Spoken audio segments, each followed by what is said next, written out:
What is up, y'all? It's your girl Brand New, and I'm back in a motherfucking building. This time, honey, I am back to talk about Real Housewives of Potomac. This is season 4, episode 4. First off, we have the fallout with everything that Michael said. It looks like a couple of the women heard what Michael said. So sounds like Candiace heard what was said. She was on the phone with Robin. You know, they were talking about how crazy the party got. Robin, I love Robin with that pink hair. Robin, you could keep that pink hair. You doing good. I'm starting to like Robin's hair. I think it's starting to really fit her in such a way. So I like that. Ashley, do you know what your crazy ass man said? Okay, so next we got Gizelle. She is working on an assignment that her therapist wants her to work on, as far as she's writing down descriptions of the type of man that she wants. Somebody that's good to her, somebody that's nice to the kids, you know, and the kids hear her, you know, working on the assignment, and they come on downstairs, and Gizelle begins discussing with them how she needs to go to New Orleans because, you know, she grew up there a lot. Both her parents, I believe, they're from there and grew up there, and, you know, she wants to share that with the Real Housewives of Potomac. She wants to bond with the girls and show them, you know, how they do it in Nolan's, honey. Then we get to the nitty gritty with Gizelle and her girls, honey, and they share a little something that I already figured. With her. Basically, her girls, they share with her, they want her to find somebody and get married because they feel like she's happier when she is in a relationship. And Gizelle has an issue with that. She's like, I don't want them to think that I am just happy when I'm in a relationship. I want my girls to know you could be a woman with a career and be happy. And, you know, you shouldn't feel like you need a man. But this is the thing. There's nothing wrong with saying that you need a man, especially if you are fulfilled in your career, in your home life with your children. There's absolutely nothing wrong with saying that. And if you notice, most women that have men, I'm talking about the ones that are in good relationships, not the ones in these needy, codependent relationships, but you know, they are not afraid to say that they need their man. They want to be in a relationship. And Gizelle, there is nothing wrong with that. You know, your girls have mentioned you get a little grouchy. You be taking shit out on them. And to me, all that shit is normal. I'm not really going to judge her for that. Because I feel like we as parents, you know, we get upset with our kids. You know, they do shit we don't like. We may complain and, you know, but it is what it is. You know, you want to have a man in your life, Gizelle. You sick of just being a single woman. There's nothing, I don't feel like there's anything wrong with that. I mean, you got kids, you know, they're well taken care of. You got a good relationship with your ex. You just at a point now where you want to travel and you want to be laid up with your boo. You's a beautiful woman. You deserve that. But Gizelle, you have to admit that. I get that you don't want your girls thinking that, oh, well, to be happy is to only be with a man or rely on a man. But there's nothing wrong with wanting that, especially at your age, and everything else in your life is pretty much going well. So just admit that you want to be in a relationship. And work on being with a man that is emotionally available. Because Sherman, that motherfucker, he was not emotionally connected to you at all, you know. So I would just say do better with choosing your mate. But ain't nothing wrong with wanting a man in your life at this point in your life. Nothing wrong with it. And I feel like we as black women, y'all know I do a lot of strong talking on this channel, and I'm going to keep powering through and being strong. Ain't nothing wrong with it. But we also, as black women, need to know that, hey, it's okay if we don't want to be alone. It's okay to have you some wee on the side, honey. Have you a man in your life making you happy. Y'all make each other happy, okay?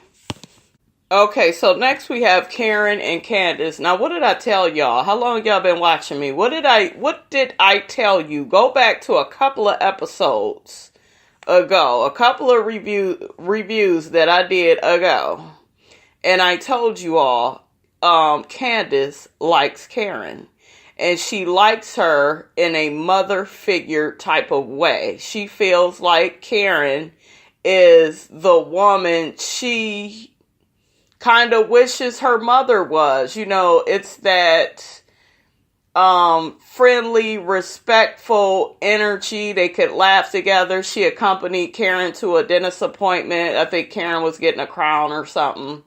And, they were both laughing. It was a really good scene. I really like seeing the two of them together. And Candiace, even though you don't have that relationship with your mother, I still think it's beautiful that you look at Karen like that. Sometimes we have to replace the people in our lives.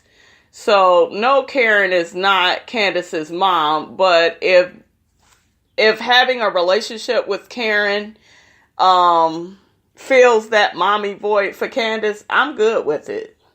Now you just got to get rid of Dorothy, Candiace. You got to get rid of that bitch, because this shit ain't going to be right till you get rid of her. But yeah, I like their relationship, and I told you all, she really likes that lady. Y'all know what I'm sick of seeing? I'm sick of seeing Michael's old ass on that damn bike. Michael, if you don't sit your ass down, who is you working out for? Or you trying to stay fit for? Ashley know you old. She know you got the coins. I'm so sick of him on this damn bike looking like he trying to really do something. You need a muzzle, Michael, on your mouth, because you just say whatever the hell you want to say about whoever the hell you want to say it about. You just need to, after you done came for Ray and his taxes, now you talking about sucking somebody's dick, and the word on the street is they say you talking about Juan's ass. So, you just need to shut your mouth, Michael, and get your ass up off this bike, please. Michael go bring up to Ashley that it's one thing that her and Monique likes to do, and both of them, they both like to drink. Ashley, you turn into a bit of an alcoholic, and I kind of saw that for you last season because you were judging the hell out of Monique. You was saying that girl was drinking a lot. You was saying that's why she crashed her car when she said, I'm tired, and then me drinking made it worse. But you really was ready to chop that girl's head off about being drunk all the time, always drinking. And that's all I've been seeing you doing. Been but 4 or 5 episodes, and your ass is drinking all through all these episodes. But you claim you trying to get pregnant. Like, really? And then you keep talking about, well, I have to make things right with Monique, and who else she got to get right with? Karen, and hopefully we could talk it out on this little trip that they going on to New Orleans. Ashley, you just need to stay the fuck out of people's business. Period. And stop commenting on their shit. You don't want nobody coming for your shit. Your shit is fucked up. Okay? So that's what you need to maintain any relationship on this show. I'm not saying walk around like a goddamn robot. Say your opinion, but don't be so overly judgmental on how people live their life, because look at how you live yours. You live yours with a bisexual man. Okay? So, girl, bye. Okay, so next we got Candiace and Dorothy, honey. I'm going to just call her Dorothy, her mama. Anyways, first off, I want to say Candiace's hair looks the best I've seen it on this show. I've actually saw her real hair too. Her real hair is really thick and pretty. But Candiace looks good in her confessional with this ponytail. I like that, and I like that hair color on her that she had when she was talking to her mom. Basically, Candiace is at the point now she's married to Chris, and she wants some boundaries with her mother. Y'all know that mother is very controlling. and they're talking about the house and how Dorothy throws tantrums when she doesn't get her way and threatens to sell the house. You know that they are all three paying the mortgage. Candiace, Dorothy, and Chris, which I feel is a bad idea. Candiace, you and Chris need to immediately get your own place. If you don't, this bitch is just going to try to control everything because she feels like she can. She actually said something in the scene as to, well, Candiace, you know, you need me. Like, you could just tell with her attitude. She just knows that her daughter needs her and it's all about her and I get to have some control and say in your life. And she lives vicariously through Candiace. That's what all this control is about. Oh, I want my daughter to have this wedding. Oh, I want to invite the people. Oh, I want to do this. Oh, I want, I want to control where you live at. And I want to threaten y'all, when I don't get my way and I get upset. I want to come and visit whatever the hell I want to. Everything is about control and Candiace is sick of it. They get into it. And Candiace is letting her know, hey, we need to have boundaries in our relationship. I'm sick of you throwing a house in my face, saying you go sell it when you get upset. The mother didn't want to listen. And Candiace shut down the damn laptop. She was like, you know what? It's impossible to talk to you. I'm done. Talking to her is like talking to a brick wall. And it is. You just need to cut the bitch from your life. Some of y'all get on this thing of, oh, that's still my mom. Oh, that's still my dad. Well, don't do all that crying and complaining. You got to cut these motherfuckers from your life. Did nobody say it was going to be easy? It ain't going to be easy. But it's going to be one of the hardest decisions that you make. And I promise you, take it from me. I've lived it firsthand. It's worth it. It is so worth it to have peace in life, not drama from somebody that wants to bring you down just because they are related to you. So next they show Robin, she's packing up for the New Orleans trip with Juan and asking him to help her move a rack of clothes. And it just looked like Robin is going to be running late, y'all. And it was funny because she got to talking about how drunk she was at Uncle Lump's party. And Juan was like, don't become drunk all the time because that ain't cute. And I guess she claimed she made up for being drunk with Juan by, they had them a little freaky excursion, I guess. So, girl, you got drunk. Do you. You need to live life, Robin. You really do need to. Do you, girl. So Gizelle is partaking in this event called Ubiquitous or whatever. It's a big networking and selling situation. She got her Every Hue beauty booth there. And you just see a lot of different women at the event. Karen comes on in. She wants to support Gizelle. That way they can build upon their so-called friendship. So Gizelle introduces Karen to this lady. I forgot to mention Giselle's daughters were there helping out as well. I thought they looked very cute. Gizelle had them doing their thing in the back. So she introduces Karen to this lady, and Gizelle is getting offended as Karen is talking to this lady because Karen is spilling the tea on all of her business ideas, and Gizelle feels away because she didn't quite share that with her. Gizelle, just like Karen said in this scene, I don't have to give information to somebody that does not deserve it. You bitches are not besties. So why would she spill all her guts about what she's doing with her business? And I remember that when you did ask her about her business a couple of times, Gizelle, you were being funny. You were, oh, it's still on the ground floor. Oh, it's still not done yet. Oh, it's still. Gizelle is that negative friend. That you tell her you're doing something and she wants to question you with doubt every time, and it's just like, bitch, you can't be moving like that and doing that and expect the motherfuckers to tell you their every move. That's not how the game goes. So Gizelle, you full of shit for getting all in your feelings and feeling like, well, me and Karen ain't all that cool because she telling this stranger everything. Well, the lady didn't come at her in a rude, disrespectful, condescending way. She came in a way of teaching Karen and being helpful to Karen, and that made Karen, want to share, what she's doing. We have to remember that, you all, in the world, if you give out positive energy to people, you're actually supportive of their dreams and you're not being doubtful about their dreams, then those people will share more with you. This is just simple human interaction. I'm not sharing my business with some bitch I don't really trust, or we've been friends for a while, but every time I mention I'm about to do something. I thought that it was nice that Gizelle wanted Karen to network, with people at the event, that way Karen could get her fragrance out there. I thought that was nice. But Gizelle, this is your first time really being supportive of Karen. So I don't feel like that was fair for you to feel a way that Karen is spilling the beans to this lady and not you. Like, girl, you need to learn how to be a better friend. So next we got this scene with Monique. They show Monique packing up for New Orleans. They show Karen and I think her hairstylist. They getting shit together for New Orleans. Karen talking about she want to wear some braids, child. I was like, okay, Karen. But anyways, we got Monique's little daughter. She didn't hit Monique's cousin Hank in the damn elevator.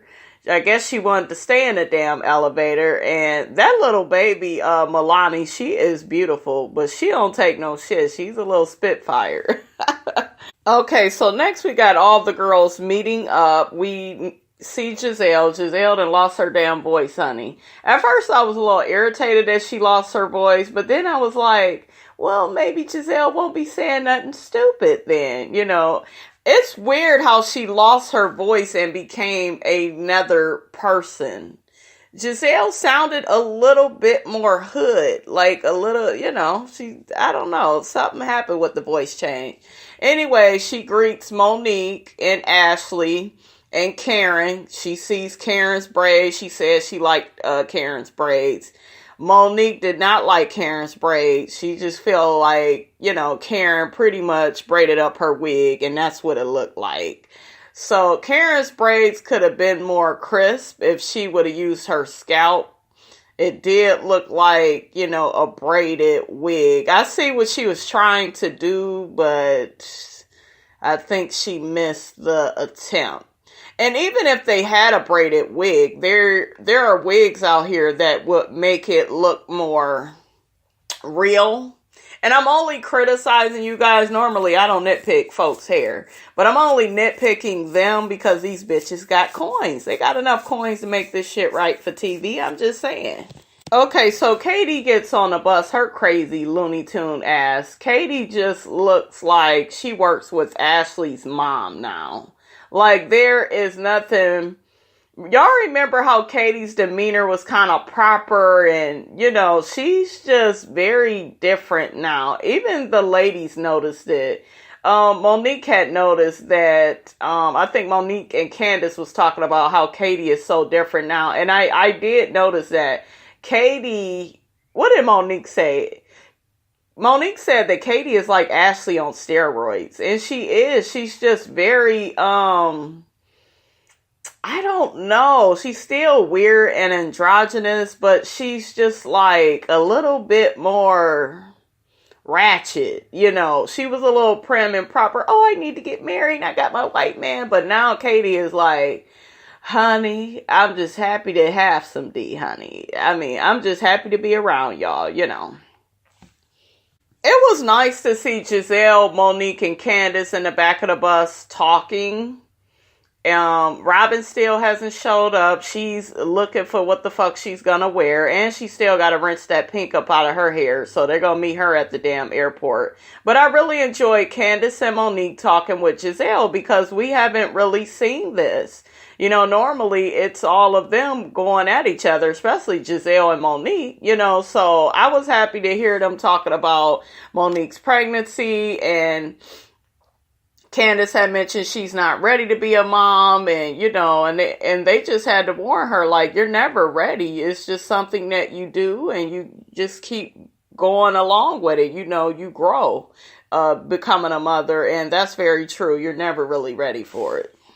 Did y'all notice that damn Katie? Where was they? They had they was in the airport, and then after they came from the airport, they was walking to their bus.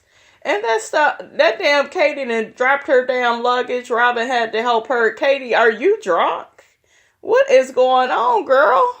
I thought it was sweet that Gizelle said she was going to share her presidential suite with Katie, but she said that she got to keep a good eye on Katie, and I don't blame her. That Katie is very special. Once again, we see Ashley talking to Michael, and the bitch is drinking. Damn, Ashley, is there some type of problem that you have? You just drinking. I think Ashley is really stressed out. She really is. She's not really opening up about it, but she really is stressed out. Robin, you was doing good with Juan until y'all issues spilled out when you were on FaceTime with him and you were telling him I love you and he couldn't even say it back. You had to say it like 5 times. That's not a good look, Robin. Y'all need to rehearse these things before y'all get in front of the camera, because it's going to lead people to think that you want Juan more than he wants you. So that's what I'm saying with that. Y'all need to work on that. Y'all been doing good. Now y'all need to work that on out. We see Karen talking to Ray. She talking about she's not in a party mood. She's happy that Gizelle has invited her. She's just looking to patch things up with her. So, yeah, we'll see how well that works out. Oh, Monique made a comment to Candiace about how Katie was. I told y'all what she said, but then she said it's more or less on some Amistad, let us free stuff. So I don't know, y'all. Candiace claimed she didn't like the comment. She felt it was a bit inappropriate, but bitch, you still laugh. So I don't know why you so judgmental about what she said. But Monique, I hope you ready to fess up to that, because you like to bag back when they confront you on what you said, child. I'm just saying, be ready to confront what you said now. Gizelle takes the ladies on a cooking class. They're like cooking crawfish and squeezing a head. And I don't know if this is some shit that I could picture, myself eating, but that's what you eat when you in New Orleans, honey. What y'all think about what Monique said about the crawfish? Talking about suck on the head and squeeze, Yeah, I'm used to that. And then she was like, see, y'all being dirty. Bitch, you said it, Monique. You're a little freaky, okay? I saw you on Candy's little candy-coated freak show. I seen you on there talking about what you and your husband be doing. So that came from you, girl. You nasty like that way. But it's okay. Ain't nothing wrong with having a little freak up in you. Okay, so the last scene is the last scene. They are at dinner, eating, I guess, what they cooked. And Gizelle pretty much waits until she's in front of all the girls to let them know that she introduced Karen to Jermaine. That's the person that helped get Every Hue Beauty out there. And she's just like, well, Karen, I don't understand how I'm supposedly your friend and I don't know nothing about what you're doing. I've been asking you for the last couple of years, what exactly are you going to be doing with your business? And Karen was just like, I told you what I wanted you to know. I told you what I wanted you to know. We were at a business networking function, so of course I'm going to spill the beans and say everything that I'm working on. But as a friend, I told you what I needed you to know. And you know that we are in the place that we are in. I'm not going to be spilling all my guts to you because you don't even deserve that. And I'm 100% here with Karen. You can't be shady with somebody, Gizelle, and expect them to share their business ideas with you and go all into detail. That's just not how that shit works. Karen is not like Candiace in the sense she gonna be telling y'all all of her fucking business. She knows what y'all try to do. Y'all try to be shady. You try to knock it down. You say she's still, discovering her fragrance. Karen got her own little billboard. Karen just likes to make moves in silence, and I don't feel like there's nothing wrong with that. I think if you are to listen to other reviewers, some of them, they will side with Gizelle and say that Karen is too private, and Gizelle has a point. And like I said, y'all, we gotta keep this all the way 100. Who shares their business with a bitch that's always trying to be shady? And even in this last scene, she could have pulled Karen to the side. That was not for, and I get they got a show to do, but that was not for all the girls to hear all of that. But that's messy ass Gizelle. Let me put you out on Front Street. Let me let everybody know you're not a friend. She keeps the same bullshit with Karen going. This whole thing of, are we friends? She even asked Karen, am I your friend? I don't really feel like I'm your friend. You know that y'all are growing into that direction of being friends, Gizelle. Y'all are not besties. She's been knowing you for a while, but you've did some foul ass shit. And, there is repercussions for that, and you need to accept that, so girl, you need to quit. She made herself look a fool, you guys. So that's all I have to say about that. Don't forget to like, comment, and subscribe. It is your girl Brand New, and I will check you guys out later.